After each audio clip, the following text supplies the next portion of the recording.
Les statues Moai se dressent fièrement sur l'île de Pâques depuis des centaines d'années. À l'époque, les habitants ont fait d'énormes efforts pour sculpter ces figures grandioses. Et puis, ils ont soudainement arrêté. Pourquoi ? Essayons de percer ce mystère. L'île de Pâques, située à 4000 km à l'est de Tahiti, a une superficie de 163 km². À ce jour, c'est l'une des îles les plus isolées du monde. Autrefois, elle était couverte de forêts, remplies de différentes espèces d'arbres et fougères. Mais lorsque les premiers humains sont arrivés sur l'île vers l'an 400, les forêts ont lentement commencé à disparaître. Et à partir de l'an 1250 environ, les statues Moai ont commencé à apparaître un peu partout. Les locaux les fabriquaient à partir de différents types de roches, cendres volcaniques compressées, basalte, trachyte et scories rouges. Comme il s'agit d'une île volcanique, ce sont tous les ingrédients que les créatures des statues utilisaient. Une fois que les bâtisseurs avaient terminé leur travail, ils recouvraient les statues de pierre ponce. Les visages des statues sont différents. Elles ont toutes des sourcils épais et de grands nez, mais avec des expressions distinctes. Leurs bras sont sculptés directement dans leur corps. Certains ont des chapeaux sur la tête. Il y a près de 900 statues sur toute l'île, et elles varient en taille. La hauteur moyenne est de 4 mètres. Et les plus grandes atteignent 10 mètres de hauteur et pèsent jusqu'à 82 tonnes. Comme les statues ont tant de visages différents, il existe des théories selon lesquelles elles représentent et honorent des ancêtres, des chefs et d'autres personnages importants qui ont vécu sur l'île. Mais sans aucune preuve tangible, il est presque impossible de comprendre le véritable objectif des Moai. Autrefois, elles se dressaient magnifiquement le long de la côte, veillant sur les locaux vivant dans des villages. Et leur dos était tourné vers le monde des esprits de la mer. Lorsque les Européens ont découvert les statues Moai dans les années 1700, beaucoup d'entre elles étaient déjà tombées. Et la construction des statues s'était arrêtée bien plus tôt que cela. D'énormes efforts ont été déployés pour fabriquer ces statues. Les artisans experts passaient beaucoup de temps à les sculpter lentement avec des pioches rudimentaires. Une équipe contenant jusqu'à 6 personnes pouvait travailler dur pendant une année entière pour fabriquer une seule statue. Ensuite, ils devaient souvent la transporter jusqu'à son emplacement final sur l'île, sur une distance pouvant aller jusqu'à 18 km. Grâce à la datation en carbone, les experts ont réussi à déterminer que les statues ont commencé à apparaître vers l'an 1250. Et puis, soudainement, vers 1500, le processus s'est tout simplement arrêté. Les créateurs des statues ont simplement laissé leurs burins là où ils les avaient utilisés pour la dernière fois. Et seulement un quart de toutes les statues ont effectivement été placées là où elles étaient censées être. La moitié d'entre elles se trouvent encore dans les carrières, tandis que d'autres ont été laissées sur le sol à mi-chemin. Quelque chose s'est passé sur cette île, qui a conduit les habitants à se désintéresser totalement des statues. Il existe de nombreuses théories sur la raison pour laquelle cela a pu se produire, et elles sont principalement liées à la déforestation. Les habitants de l'île utilisaient peut-être du bois pour déplacer les statues à travers l'île, à l'aide de traîneaux et de cordes, ou de rondins pour faire rouler les statues, ou de radeaux pour les faire flotter. Le bois a fini par s'épuiser. Les arbres de l'île mettaient très longtemps à repousser, et les rongeurs mangeaient la plupart des graines. Les habitants utilisaient le bois à de nombreuses fins. Ils en avaient besoin non seulement pour des choses pratiques, mais aussi pour créer d'autres statues. Une autre raison pour laquelle les habitants de l'île ont pu arrêter de construire les statues pourrait être qu'ils se sont consacrés à d'autres projets. Les rocailles devenaient de plus en plus courantes avec une population croissante. Or, ces rocailles étaient excellentes pour le sol, le gardant au chaud et le fertilisant en même temps. Les insulaires consacraient beaucoup de temps et d'efforts à tailler ces rocailles, et ils n'avaient tout simplement plus assez de temps pour la construction et le déplacement des statues. Une autre théorie suggère que les croyances des locaux ont changé avec le temps. On suppose qu'autrefois, les habitants de l'île voyaient les statues comme un lien avec leurs ancêtres. Mais après un certain temps, les rituels décrivant une démonstration de force et d'endurance sont devenus plus répandus. Et avec ces rituels, les insulaires ont commencé à sculpter des images liées aux oiseaux de mer. Ces derniers sont devenus le principal animal de l'île. Les gens ont commencé à croire que leurs ancêtres les regardaient à travers les oiseaux au lieu des statues. Il n'y avait donc plus de raison de construire les Moai.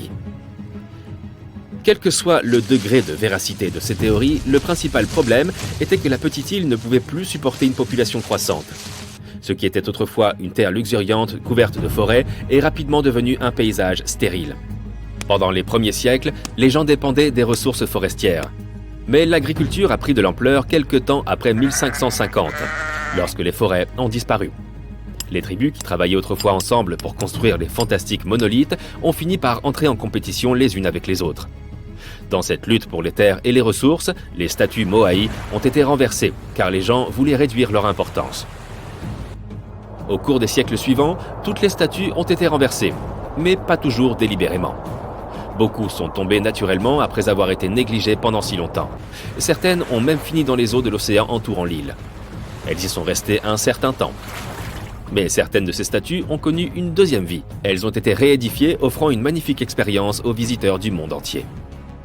Si tu fais un voyage jusqu'à cette île isolée, la première question que tu te poseras ne sera probablement pas de savoir comment les statues ont été construites ou déplacées. Ce sera plutôt comment diable quelqu'un a-t-il pu arriver jusqu'ici en premier lieu.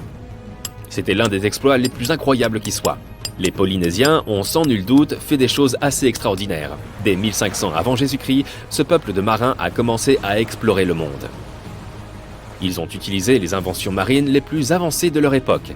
Ils ont traversé l'océan en catamaran et en bateau à balancier, en commençant par l'Asie du Sud-Est et en peuplant de nombreuses autres régions dans le Pacifique. Ils sont allés aussi loin que l'actuel Hawaï au nord en 900 avant Jésus-Christ et l'actuelle Nouvelle-Zélande au sud en 1200 avant Jésus-Christ. Et le voyage le plus lointain vers l'est a été bien sûr l'île de Pâques. En seulement quelques centaines d'années, ces premiers navigateurs ont peuplé une zone de plusieurs milliers de kilomètres carrés. Ils mémorisaient simplement les endroits où ils étaient déjà allés, et de cette façon réussissaient à naviguer sur l'océan. Ils utilisaient un large éventail de techniques. Ils observaient le ciel lorsqu'il se levait et se couchait, tandis que la nuit, les étoiles les aidaient. Si le temps était couvert et que les marins ne pouvaient pas s'orienter visuellement, ils utilisaient d'autres méthodes brillantes. Ils observaient notamment le mouvement des courants océaniques et les motifs des vagues, et prêtaient attention à la bioluminescence dans l'eau. Ces motifs les aidaient à trouver l'emplacement d'îles spécifiques. Ces marins comprenaient même comment les îles et les atolls au loin provoquaient des motifs d'interférence aérienne et maritime. Les oiseaux leur fournissaient aussi de précieux indices. Certains d'entre eux migraient sur de longues distances d'une île à l'autre, ce qui donnait aux marins une sorte de lien visuel pour leur itinéraire. D'autres types d'oiseaux avaient des périodes d'alimentation spécifiques. Les marins savaient quand et où ils chassaient et dirigeaient leurs bateaux en fonction des endroits où ces oiseaux se nourrissaient. Les Vikings ont sans doute reçu beaucoup trop de mérite par rapport à leurs aptitudes maritimes. Alors qu'ils utilisaient une boussole solaire, les premiers Polynésiens se fiaient uniquement à leur connaissance de la façon dont la nature elle-même pouvait les guider. Leurs compétences étaient si avancées qu'en 1769, le capitaine James Cook, un célèbre explorateur anglais, a même engagé un navigateur polynésien pour ses connaissances approfondies des mers. Et ce qui est encore plus surprenant, c'est que ce navigateur a dessiné une carte de mémoire. Elle couvrait une région de 3200 km de large. Dans cette région, il y avait 130 îles, et le navigateur connaissait 74 de ces îles par leur nom. Au début de leur voyage, le capitaine Cook a souvent ignoré les conseils du navigateur. Mais vers la fin de leur voyage, il a été très impressionné. Il a également reconnu les Polynésiens comme étant probablement le peuple le plus répandu sur Terre. Les chercheurs ont récemment mis au jour une nouvelle statue sur l'île de Pâques, nichée au cœur du cratère d'un ancien volcan. Ils étaient pourtant convaincus d'avoir déjà recensé l'ensemble des Moai, ces emblématiques colosses de pierre. Cette découverte remet en question nos connaissances à leur sujet. Tout d'abord, les Moai apparaissent rarement de façon isolée. Il est donc possible que d'autres spécimens soient dissimulés dans les environs. Ensuite, il s'agit du tout premier Moai découvert au fond d'un lac asséché. Les scientifiques œuvraient à la restauration des zones humides dans le cratère volcanique lorsqu'ils sont tombés sur la statue. Le plan d'eau avait commencé à se résorber en 2018. Durant 2 à 3 siècles au minimum, le lac présentait une profondeur avoisinant les 3 mètres, ce qui rend toute intervention humaine à son fond hautement improbable. Les experts estiment que les Moai remontent à plus de 5 siècles. Il est donc plausible que le peuple Rapa Nui ait transporté cette statue en ce lieu à une époque où le bassin était complètement asséché. La statue récemment exhumée mesure environ 1,50 m de haut, ce qui demeure modeste comparé à la majorité des sculptures présentes sur l'île. Elle se distingue néanmoins par sa forme complète et ses traits nettement définis. Les chercheurs prévoient d'effectuer une datation au radiocarbone afin d'en préciser l'ancienneté. À la demande des anciens de la communauté Rapa Nui, ils n'envisagent pas de déplacer la statue de son emplacement d'origine. Les statues Moai ont longtemps suscité la perplexité des chercheurs. Si l'on savait qu'elles furent érigées en l'honneur des chefs de l'île, nul n'était en mesure d'expliquer pourquoi ces sites précis avaient été retenus pour leur implantation. La majorité d'entre elles ont été retrouvées sur les rivages de l'île. Des chercheurs de l'université new-yorkaise de Binghamton ont entrepris d'étudier de plus près les emplacements des statues et ont découvert qu'ils étaient liés à la présence d'eau. L'île de Pâques, constituée de sols volcaniques poreux, absorbe aisément la pluie. En conséquence, elle ne dispose ni de rivières abondantes ni de sources suffisantes. Il y a plusieurs siècles, les habitants dépendaient de l'écoulement des eaux souterraines pour s'approvisionner en eau potable. L'eau retenue en profondeur dans les strates rocheuses ou sédimentaires, appelées aquifères, finit par remonter jusqu'à la surface. Lorsqu'elle émerge à proximité du littoral, elle se mêle à l'eau salée de la mer, mais le taux de salinité reste suffisamment bas pour que l'eau demeure consommable. Les insulaires la recueillaient directement au point d'émergence. C'est vraisemblablement pour cette raison que les Moai furent édifiés en bord de mer, à proximité immédiate de cette précieuse ressource. Les troncs des statues sont généralement taillés dans du tuf volcanique, extrait d'une carrière locale, située dans un ancien cratère. Si cette roche se prête aisément à la sculpture, elle demeure difficile à transporter. C'est sans doute pour cela que l'on a découvert plus de 300 Moai inachevés dans la carrière même. Les autres sont répartis sur l'île, tournés vers les anciens villages. Les sculpteurs auraient commencé par tailler les statues à plat, allongées sur le dos. Ensuite, ils les détachèrent de la roche, les faisaient glisser en contrebas, puis les redressaient afin d'achever les finitions. Une fois le travail terminé, il ne restait plus qu'à acheminer la statue jusqu'à sa plateforme. Il s'agissait alors de transporter, sans véhicule ni technologie moderne, des statues pesant près de la moitié du poids d'une maison de plein pied, sur une distance de 5 km. Les insulaires ont dû mettre au point un procédé de transport inédit. Des chercheurs ont tenté de le reproduire, en charriant des répliques de Moai sur des traîneaux de bois. On a supposé que des palmiers avaient pu être employés à cette fin, mais cette hypothèse a été écartée. L'expérience la plus concluante à ce jour consiste à utiliser des cordes pour faire osciller la statue verticalement sur le chemin. Cette théorie semble plausible, car selon les légendes Rapa Nui, les Moai auraient marché depuis la carrière jusqu'à leur emplacement. Bien entendu, il leur fallait des routes adéquates pour acheminer les statues. Au début du XXe siècle, la chercheuse Catherine Routledge a mis au jour un réseau de voies vieilles de 8 siècles, large d'environ 5 mètres, rayonnant depuis la carrière. Selon elle, ces chemins répondaient davantage à une fonction rituelle qu'à un usage purement pratique. Comme elle n'était pas encore une figure reconnue de la science, sa théorie fut largement négligée. Plusieurs décennies plus tard, Thor Heyerdahl, aventurier et archéologue norvégien de renom, publia une hypothèse selon laquelle ces routes servaient exclusivement au transport des Moai. Certaines statues auraient, selon lui, été abandonnées en chemin sans explication évidente. Cependant, en 2010, des chercheurs ont révélé que les Moai parvenaient bien à leur emplacement final, car ils étaient installés sur des plateformes dissimulées. Le sol des routes, en forme de U, ne facilitait guère le déplacement de statues aussi massives. Aujourd'hui encore, on peut observer quelques kilomètres de ces voies, visibles depuis l'espace. On croyait autrefois que les Rapa Nui avaient détruit leur propre habitat, précipitant l'effondrement de leur civilisation. Mais une étude récente, fondée sur l'analyse par télédétection et l'intelligence artificielle, affirme au contraire que la population est demeurée stable et modérée au fil des siècles. Les insulaires auraient en effet su s'adapter aux contraintes de leur environnement, maintenant une démographie équilibrée. Parmi les indices appuyant cette vision, d'ingénieux jardins de pierre, témoignage d'une agriculture maîtrisée. Rapa Nui, aussi appelée l'île de Pâques, est l'un des lieux habités les plus reculés du globe. Baignée par le Pacifique, elle se situe à plus de 3500 km du Chili central et à plus de 4000 km de la Polynésie française. D'une superficie de 163 km², elle est constituée exclusivement de roches volcaniques. Ces volcans étant éteints depuis longtemps, le sol a perdu la plupart des éléments fertiles jadis apportés par les coulées de lave. Le climat y est également plus aride que sur les îles tropicales, et ces fonds marins profonds compliquaient la pêche, faute de récifs ou de lagons peu profonds. Pour subsister, les Rapa Nui ont donc mis au point une technique agricole ingénieuse, le jardinage lithique. Ils dispersaient des pierres de tailles diverses sur le sol, pour y cultiver notamment le taro et la patate douce.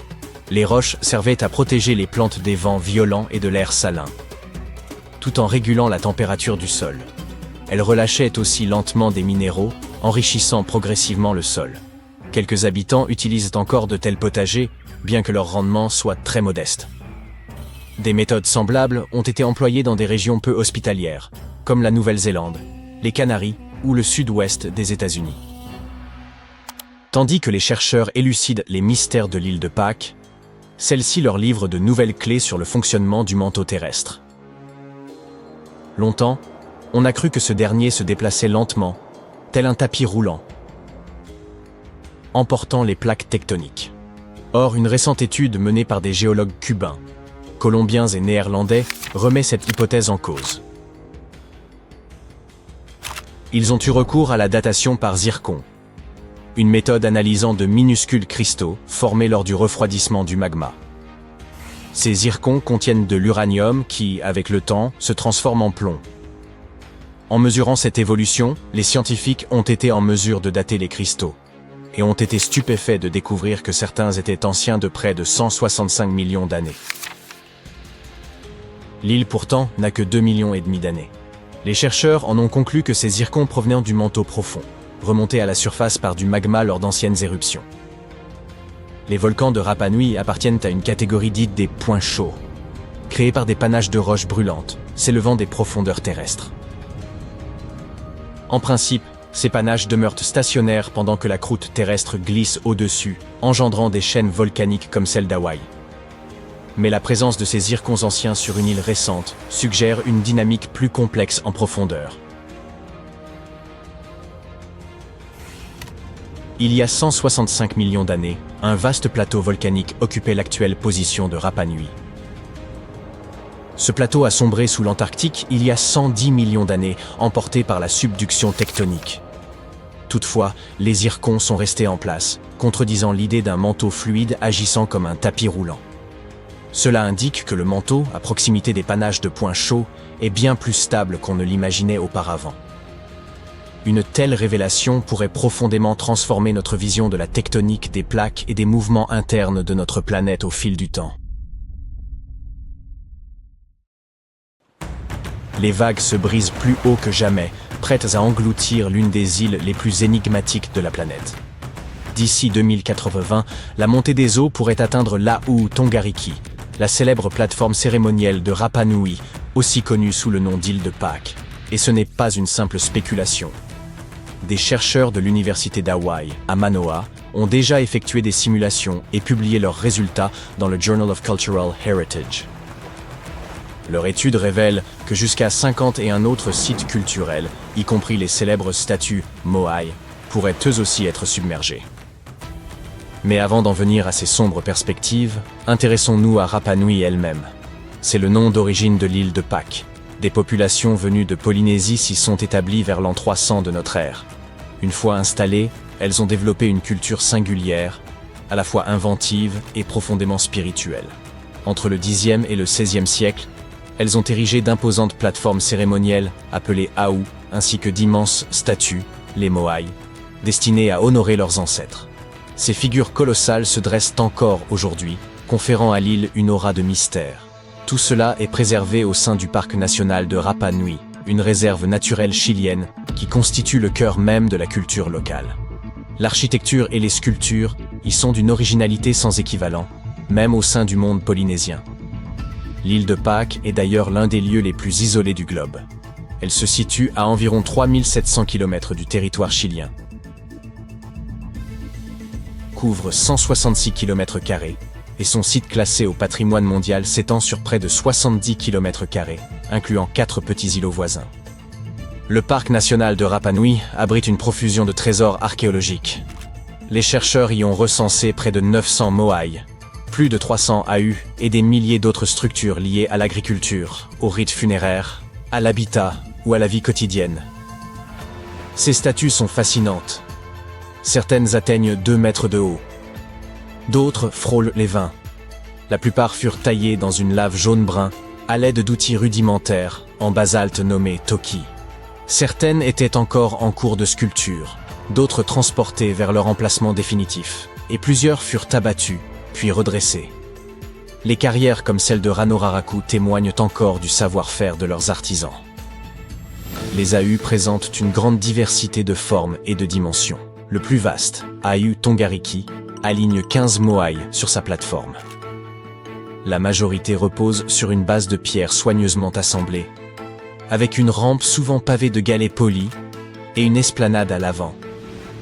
L'art rupestre y est omniprésent. On y découvre des pictogrammes et des pétroglyphes au style varié, tandis que les grottes renferment d'autres sculptures. Même les villages, fermes et autres édifices sont d'un intérêt exceptionnel. Au XVIe siècle, d'après les chercheurs, la société Rapa Nui a traversé une profonde crise. Les ressources naturelles s'étaient épuisées, entraînant une mutation culturelle majeure. De nombreux monuments mégalithiques furent endommagés ou détruits, et le culte des ancêtres céda la place à celui de l'homme-oiseau. Ce nouveau culte, centré à Orongo, près du volcan Ranokau, s'exprimait dans 54 maisons de pierre semi-souterraines, de forme elliptique, ornées de gravures évoquant les oiseaux et la fécondité. Il perdura jusqu'au milieu du XIXe siècle. La colonisation bouleversa ensuite l'île, l'introduction du bétail. Les déplacements forcés et les maladies décimèrent la population indigène, qui tomba à un peu plus d'une centaine d'individus. Aujourd'hui, l'île abrite à la fois les descendants des anciens habitants et des immigrés, tous unis dans la volonté de préserver cet héritage tout en s'adaptant à la modernité. Hélas, ce patrimoine exceptionnel pourrait pourtant disparaître à jamais. Si aucune mesure n'est prise, la montée du niveau marin risque de compromettre le site du patrimoine mondial de l'UNESCO de Rapa Nui. Les scientifiques rappellent que la prise de conscience de ces menaces n'est qu'un premier pas. Comprendre la situation permettrait de concevoir des moyens efficaces pour protéger ces monuments anciens. Pour évaluer la gravité du danger, les chercheurs ont conçu un double numérique de l'île et fait tourner des simulations informatiques d'une précision remarquable, retraçant le mouvement des vagues sur le littoral. Ils ont ensuite superposé ces cartes de la montée des eaux aux données des sites culturels, recueillis grâce à des partenaires locaux, afin de déterminer lesquels seraient frappés les premiers. Les résultats sont éloquents. L'élévation du niveau des mers menace toutes les côtes du globe, mais l'enjeu est désormais de savoir quand et avec quelle intensité. Selon les projections, les vagues pourraient atteindre l'Ahu Tongariki d'ici 2080. Cette célèbre plateforme surmontée de moaïs, véritable symbole de la culture Rapa Nui. Les données sont indiscutables, et le temps presse. Les habitants doivent agir sans délai, avant que l'océan ne s'approprie ce qui leur revient de droit. Et l'île de Pâques n'est pas le seul site patrimonial à subir les assauts du climat. Au Pérou, l'antique cité de Shan Shan endure les effets du dérèglement météorologique. Ancienne capitale de l'Empire Chimú, elle demeure la plus vaste cité précolombienne en terre crue du continent américain. Véritable prouesse pour son époque, elle témoignait d'une organisation sociale élaborée, d'une planification urbaine ingénieuse, de réseaux d'irrigation perfectionnés et d'un art raffiné. Bien que les Incas s'en soient emparés au XVe siècle, les ruines révèlent encore toute la sophistication de la civilisation Chimú. Inscrite au patrimoine mondial de l'UNESCO, Shan Shan revêt une importance historique majeure. Aujourd'hui, le phénomène El Niño, la phase chaude d'un cycle climatique naturel nommé El Niño, oscillation australe, provoque à la fois pluies torrentielles et sécheresse prolongée. Ces variations existaient déjà, mais elles surviennent désormais avec une fréquence accrue. En parallèle, la montée des nappes phréatiques fragilise les structures. Pour contrer ces menaces, les habitants régulent les eaux souterraines, restaurent les murs, archivent les vestiges, forment les populations locales, sensibilisent à la préservation et élaborent des plans d'urgence. Les tempêtes et la réduction des zones côtières engendrent aussi de graves difficultés sur l'île Herschel, au Canada, où des baleiniers s'établirent au XIXe siècle. La situation est si critique que plusieurs bâtiments ont dû être déplacés vers l'intérieur des terres pour échapper à l'océan. Si l'érosion se poursuit, il faudra les déplacer de nouveau, et certains édifices finiront sans doute abandonnés. Le dégel du permafrost, quant à lui, endommage les sépultures, provoquant la rupture des cercueils enfouis. En nous tournant vers la cité des mosquées de Bagherhat, au Bangladesh, nous constatons que l'eau et la salinité du sol dégradent progressivement les édifices en pierre. Le sel s'infiltre dans la roche, puis se dilate au contact de l'humidité, provoquant fissures et désagrégations accélérées. Ce lieu, lui aussi classé au patrimoine mondial de l'UNESCO, renferme environ 360 mosquées, ainsi que des bâtiments publics, des bassins, des mausolées, des ponts et des routes, jadis érigés en briques cuites. La Grande-Bretagne côtière figure elle aussi parmi les régions menacées par la montée des eaux et la violence accrue des vagues. Les intempéries y mettent en péril de nombreux châteaux historiques. Hurst dans le Hampshire, Tintagel en Cornouailles, Piel en Cumbria, le fort de Bayard's Cove dans le Devon, les fortifications de la garnison des îles Scilly, ou encore Calshot à Southampton. Selon l'organisation English Heritage, il devient urgent de consolider les murs et de renforcer les défenses pour protéger ces monuments des tempêtes à venir. De fortes pluies et un climat de plus en plus violent frappent aussi Édimbourg, en Écosse. Les risques d'inondation et de glissement de terrain augmentent chaque année. Depuis 1970, les précipitations annuelles ont grimpé de 13%. Le grès, continuellement imbibé puis séché, s'use peu à peu, affaiblissant le château d'Édimbourg et le socle volcanique sur lequel il repose. Finira-t-il par s'écrouler? Si rien n'est entrepris, ce n'est qu'une question de temps. Un autre lieu emblématique, prisé des visiteurs du monde entier, pourrait lui aussi être submergé, Venise. Sa lagune subit les effets de la montée des mers et les inondations deviennent plus fréquentes. Les bâtiments et les rues de la ville se trouvent désormais directement menacés. Ainsi, les difficultés rencontrées par Rapa Nui ne constituent en rien une exception. D'autres régions côtières, telles qu'Hawaï, subissent la même menace liée à la montée des eaux. Temples anciens, sites funéraires et trésors culturels irremplaçables sont exposés au même sort que les moaïs et les plateformes rituelles de l'île de Pâques. Et il n'y a pas que l'architecture qui se trouve menacée, mais aussi la mémoire, les traditions et l'identité de peuples entiers. Les chercheurs s'appuient désormais sur les données d'inondations côtières pour anticiper ce qui pourrait advenir de Rapa Nui et d'autres sites historiques. Ils cartographient les risques, analysent l'élévation du niveau marin et cherchent des solutions pour préserver ces lieux inestimables. Le temps joue contre eux. Sans action rapide, certains des sanctuaires les plus anciens et les plus sacrés risquent de disparaître à jamais. Durant des siècles, le monde s'est interrogé sur la manière dont les géants de l'île de Pâques avaient été déplacés. Peut-être que de puissants chefs mobilisaient de vastes groupes d'ouvriers pour les haler, ou que l'élite détenait le contrôle de carrières dédiées à la taille des statues.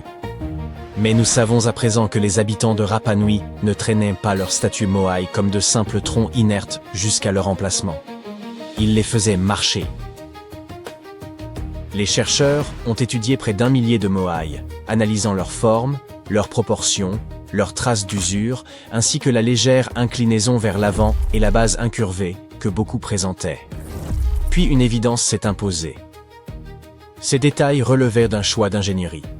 L'inclinaison déplace le centre de gravité, tandis que la base arrondie permet à la statue d'osciller tel un pendule. Une fois le mouvement lancé, l'inertie soutient chaque pas.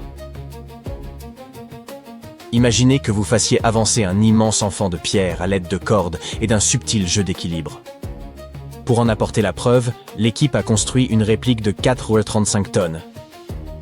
Les statues originales pesaient autour de 13 tonnes, certaines atteignant 80 tonnes.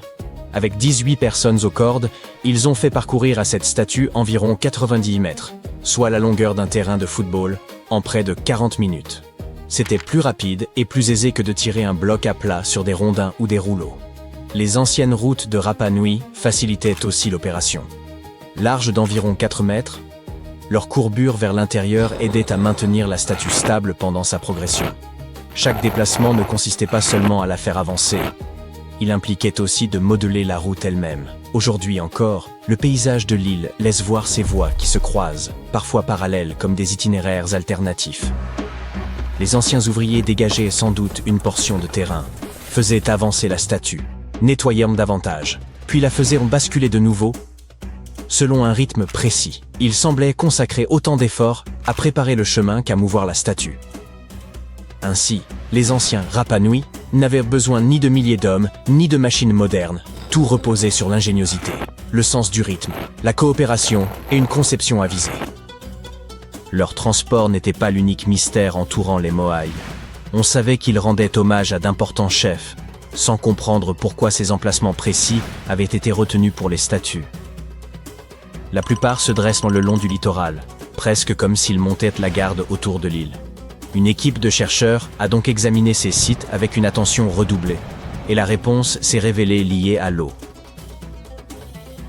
Le sol volcanique de l'île de Pâques, extrêmement poreux, absorbe rapidement les précipitations. Faute de rivières et de cours d'eau suffisants, l'eau douce y était très limitée. Il y a des siècles, les habitants dépendaient des résurgences d'eau souterraines. L'eau accumulée en profondeur dans des couches de roches ou de sol, appelées aquifères, remontait naturellement vers la surface. Lorsqu'elle surgissait près des côtes, elle se mêlait à l'eau de mer tout en demeurant potable.